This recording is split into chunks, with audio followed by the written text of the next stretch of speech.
Olá família, sejam bem-vindos ao meu canal. Eu sou o pastor Gesiel Lira e nós estamos no 6º dia do estudo bíblico do livro do pastor Rick Warren, Uma Vida com Propósitos. E o tema de hoje é: a vida é uma atribuição temporária.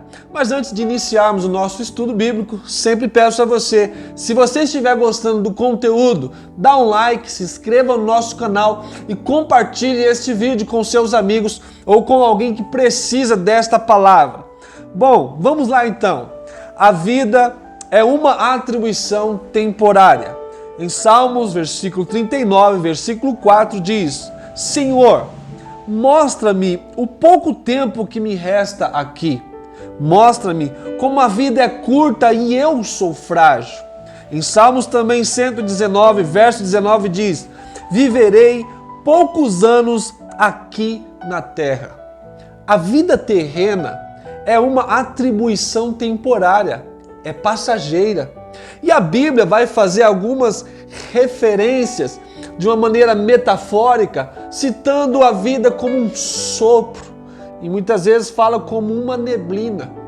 Jó fala que nós nascemos ontem e que a vida está passando como uma sombra. Ele cita isso lá em Jó capítulo 8 e versículo 9. Mas para você aproveitar a vida enquanto você está passando aqui na terra, você nunca deve se esquecer de duas verdades. A primeira: em comparação com a eternidade, a vida terrena é extremamente breve. Bom, sabendo disso, eu quero já dar um conselho muito importante para você.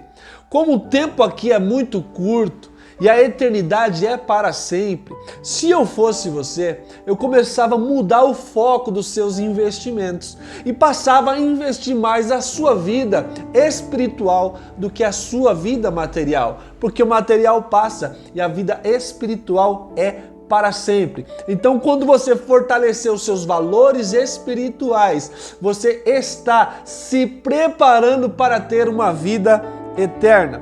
Segundo, a terra é apenas uma residência temporária.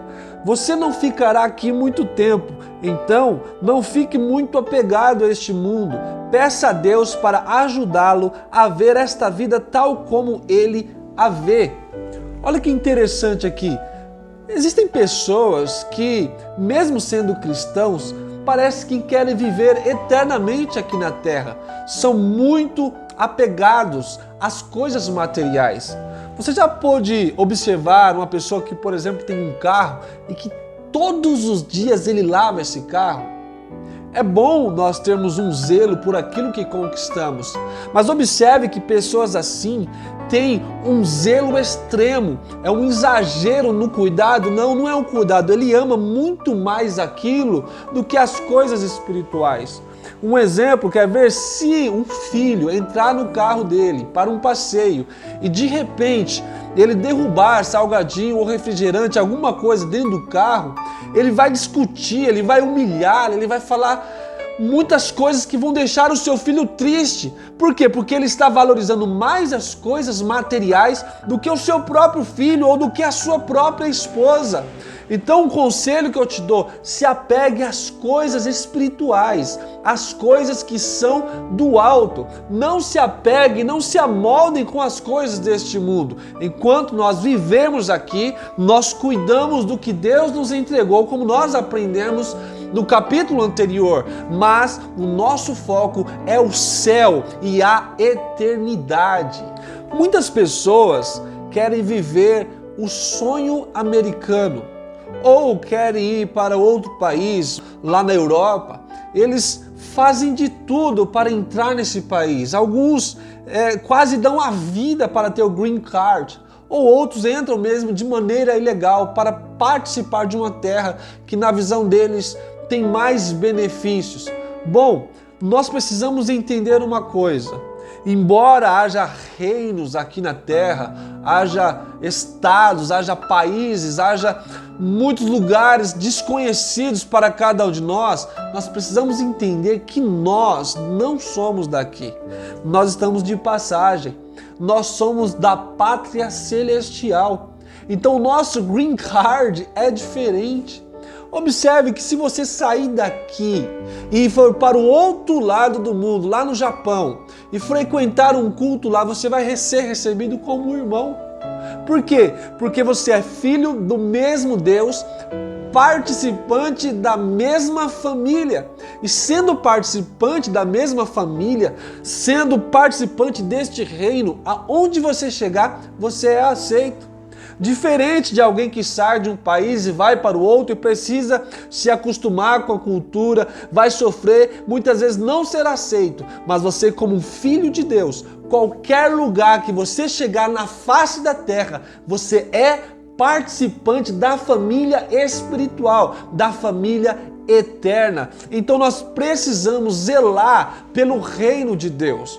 Quando nós aprendemos o Pai Nosso, Jesus Cristo começa a ensinar os seus discípulos como se deve orar. E ele diz: Pai Nosso que estás no céu, santificado seja o vosso nome, venha a nós o teu reino. Então é o reino de Deus que prevalece sobre nós, não a nossa vontade, não os nossos gostos, não os nossos costumes. Venha a nós o teu reino. Quando nós, como filhos de Deus, participantes do seu reino, trazer o caráter de Cristo aqui para a terra, os seus princípios, os seus valores, então a terra será diferente e cumpriremos o propósito de Deus enquanto nós vivermos aqui. Em 1 Pedro, capítulo 1, versículo 17, diz assim: se vocês chamam a Deus de Pai, vivam como residentes temporários na terra. Nós chamamos Deus de Pai. Se Ele é nosso Pai, Ele não vive aqui na terra. Nós precisamos ir de encontro a Ele. Então estamos aqui de passagem. Pense no seguinte: por exemplo, um embaixador brasileiro numa terra estranha, nos Estados Unidos, no Iraque, qualquer lugar. Ali ele representa o Brasil. Se por um acaso ele se sentir tentado com o costume, com a cultura local, pelos bens materiais que aquele país que ele está pode lhe oferecer e tomar a decisão de ficar naquele país e não ser mais embaixador, o que ele está fazendo? Ele está traindo a sua pátria. Por quê? Porque ali ele representa uma nação, ele representa costumes, ele representa uma cultura. Assim somos nós, como filhos de Deus. A Bíblia diz que nós somos embaixadores de Cristo, segundo Coríntios capítulo 5 e 20.